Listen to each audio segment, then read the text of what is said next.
Morning students, मैंने आपको exercise 11.3 maths की सेंड कर दी थी रिटर्न के लिए। आज मैं आपको समझा देती हूँ। ओके, एक क्वेश्चन आपको दिया था, which of the following figures represent angles. यानी कि फर्स्ट क्वेश्चन में आपसे पूछा है कि इनमें से कौन से फिगर्स में एंगल्स रिप्रेजेंट हो रहे हैं। ओके, कौन से फिगर में एंगल रिप्रेजेंट हो रहे हैं। अगर आप फर्स्ट वाले को देखते हैं तो देखिए, ये यहाँ से जॉइन नहीं है दोनों आर्म्स।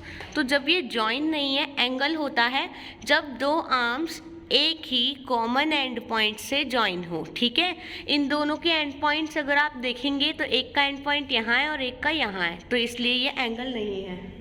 सो अगर आप ऐसे ही सेकेंड पार्ट में भी देखेंगे तो यहाँ पे भी दोनों आर्म्स जो हैं ये जॉइन ही नहीं है, इनके एंड पॉइंट्स अलग अलग है, तो ये भी एक एंगल नहीं है।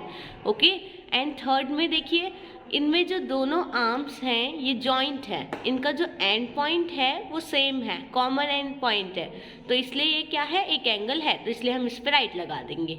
फोर्थ वाले में अगर आप देखेंगे तो यहाँ पे एक स्ट्रेट लाइन सी बन रही है। ठीक है, दो आर्म्स हैं इसमें भी, और इसमें एंड पॉइंट जो है वो कॉमन है, एक ही एंड पॉइंट से दोनों आर्म्स जा रही है, एक इधर जा रही है और एक इधर जा रही है, तो ये भी एक एंगल है, इसलिए हम यहाँ पे भी राइट लगा देंगे। ओके, फिर नेक्स्ट आपको बी क्वेश्चन दिया है, for the figure given on the right.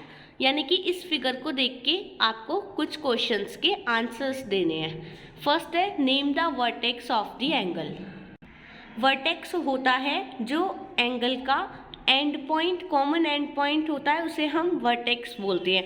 जैसे कि ये एंगल है तो इसका जो ये दोनों आर्म्स इस कॉमन एंड पॉइंट से जुड़ी हुई हैं और इसी कॉमन एंड पॉइंट को हम क्या बोलेंगे, वर्टेक्स, यानी कि एक कोना, वर्टेक्स। ओके, तो वर्टेक्स का क्या नाम है, यहाँ पे क्या नाम दिया हमने वर्टेक्स का, ओ, तो यहाँ पे आप आंसर में ओ लिख दोगे। सेकंड क्वेश्चन में आपसे पूछा है, नेम द मार्क्ड एंगल। यानी कि जो एंगल आपने बनाया हुआ है इसको आप क्या नाम दोगे। तो आप एंगल को डिनोट करते हो, एंगल का साइन होता है ऐसे। ओके, तो एंगल को हम पहले एंगल लिख देंगे। ओके, ये हमने एंगल का साइन बनाया हुआ है, शॉर्ट फॉर्म में ऐसे लिखते हैं। ओके, और इसका नाम क्या दिया है, एक्स ओ वाई, ऐसे बन रहा है, तो हमने एक्स ओ वाई नाम दे सकते हैं, या फिर आप वाई ओ एक्स दे सकते हैं। ओके, आप वाई एक्स ओ नहीं दे सकते क्योंकि बीच में ओ है, तो ओ आपका बीच में ही आना चाहिए, तो angle X O Y. Okay, तो हमने यहाँ पे एक्स ओ वाई और वाई ओ एक्स यहाँ पे नाम दे दिया है। इन दोनों में से आप कोई भी एक लिख सकते हैं। थर्ड है, name the arms of the angle. ठीक है, आपको एंगल की आर्म्स बतानी है, इसमें कौन सी है, तो दो आर्म्स जुड़ी हुई हैं इस एंगल में, एक तो ओ एक्स है और एक ओ वाई है, तो हमने लिख दिया यहाँ पे O X and O Y. C part में आपको दिया है, सी क्वेश्चन में दिया है बेटा, देखिए आपको, name all the angles in these figures. ये आपको कुछ फिगर्स दिए हैं, इनमें आपको एंगल्स के नाम बताने हैं। आप देख सकते हैं फर्स्ट फिगर में आपको दिया ऐसे, ये ए ओ सी, तो हमने पहले एंगल का नाम लिख दिया, एंगल ए ओ सी। फिर आपको दिया है एंगल बी ओ सी, तो हमने एंगल बी ओ सी लिख दिया है, और एक ये पूरा एंगल भी बन रहा है ऐसे, तो एंगल ए ओ बी, या फिर इसको आप नाम दे सकते हैं बी ओ ए, तो मैंने यहाँ पे एंगल ए ओ बी लिख दिया है। तो ये आपका आंसर है, ये तीनों इसके। फिर सेकंड पार्ट में आपको दे दिया है, ये आपको एक फिगर दे दिया है। ओके, इसमें आपको एंगल्स के नाम बताने हैं, तो एंगल्स के नाम आप कैसे बताएंगे, ये देखिए जे ओ के, ये एक एंगल बन गया, तो हमने एंगल जे ओ के लिख दिया। फिर एंगल के ओ एल, या इसको आप एल ओ के भी लिख सकते हैं। ओके, तो हमने एंगल के ओ एल लिख दिया, और यहाँ पे एंगल जे ओ एल, तो यहाँ पे एंगल जे ओ एल लिख दिया। Okay, and the third part आपको जो दिया है वो दिया है, इसमें अगर आप एंगल के नेम्स देखेंगे तो ये एक एंगल बन रहा है, यहाँ से दो आर्म्स जॉइंट है, तो एंगल पी ओ आर, तो मैंने यहाँ पे एंगल पी ओ आर लिख दिया है। फिर नेक्स्ट है एंगल आर ओ क्यू, तो आर ओ क्यू। नेक्स्ट है एंगल क्यू ओ एस, या एस ओ क्यू भी आप नेम दे सकते हैं। ठीक है, लेकिन ओ आपका बीच में है तो बीच में ही आना चाहिए। एंड लास्ट है एंगल पी ओ एस या एस ओ पी, तो हमने एंगल पी ओ एस दे दिया, तो ये आपका इसका आंसर हो गया। ठीक है, एंड आपको डी क्वेश्चन दिया है बेटा, give 4 examples of angles from your surroundings. यानी कि आपको अपनी चारों तरफ देखना है और 4 एग्जाम्पल देने हैं एंगल्स के। एंगल्स के एग्जाम्पल देने हैं तो मैंने एक एग्जाम्पल लिया है ओपन्ड डोर, यानी कि जब आप दरवाजे को खोलते हो तो दरवाजे में भी एक एंगल बन। देखिए ये आपका ओपन डोर है, ओपन डोर है ना, तो देखिए ये इसका यहाँ से लेकर के ऐसे ये एंगल बन रहा है इसमें, तो ये ओपन डोर में एंगल बन रहा है। या फिर आप ऐसे भी देख सकते हैं, जो डोर खुला हुआ है तो इस पर 90 डिग्री का भी एंगल बन रहा है। ओके, तो ओपन डोर जो है वो भी एग्जाम्पल है किसका, एंगल का।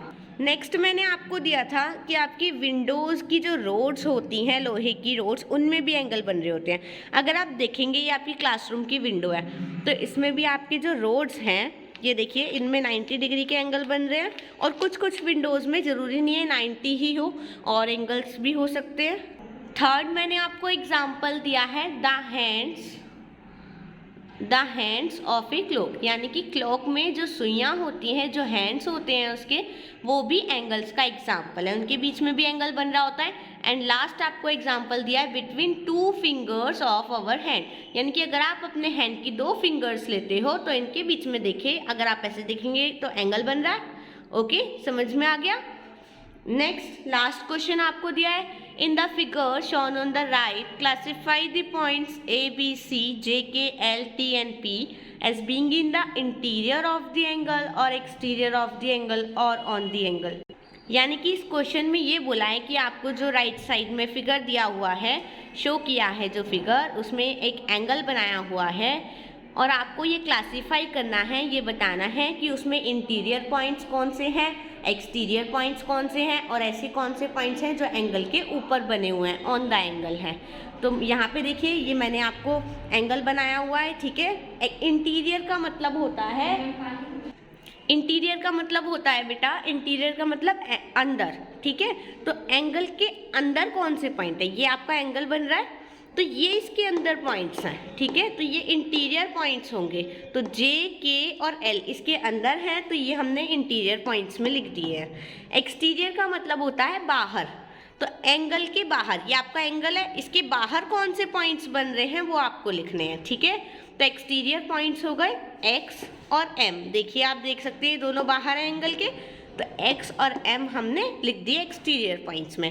On the angle, on the angle यानी कि एंगल के ऊपर कौन से पॉइंट्स, ऑन दी एंगल का मतलब है बेटा एंगल के ऊपर कौन से पॉइंट्स हैं। एंगल के ऊपर आप देख सकते हैं ये a दिया है, ये t पॉइंट बन रहा है, c बन रहा है, p बन रहा है एंड लास्ट b बन रहा है। तो a, t, c, p and b points are on the angle. Okay, तो आपकी एक्सरसाइज यहाँ पे कंप्लीट होती है। ओके।